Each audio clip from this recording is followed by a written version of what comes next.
Hola, ¿qué tal? Nosotros estamos aquí en Xilitla, invitados por el maestro Arturo. Y ahorita yo vengo representando el estado de Oaxaca con la bebida de la mixtequita. Esta lo hacemos en una olla de barro. También traemos mezcal y un poco de alebrije representando el estado de Oaxaca. Sí, nuestra bebida es una bebida de frutos cítricos, lleva jugo de naranja, toronja, limón, mandarina, sal de gusanito y gusanito de maguey. Si gusta venirse a hidratar, también la preparamos con mezcal.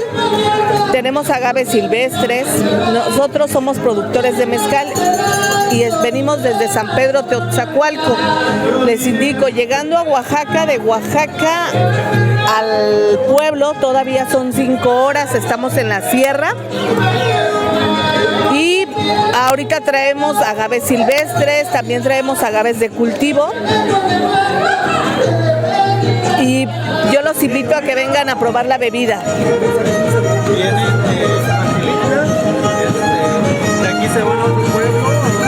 Sí, ahorita vamos para el centro de Tlalpan, ahí en la Ciudad de México. Vamos a estar en la Feria del Taco. Allá vamos a estar presente y después ya nos vamos a la Guelaguetza, a la Feria del Mezcal. Sí. Un saludo para todos los que van a ver el video. Muchísimas gracias, un saludo para todos, los invitamos a venirse a hidratar acá. Gracias.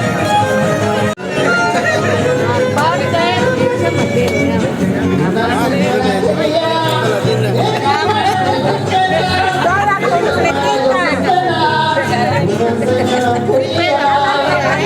completita.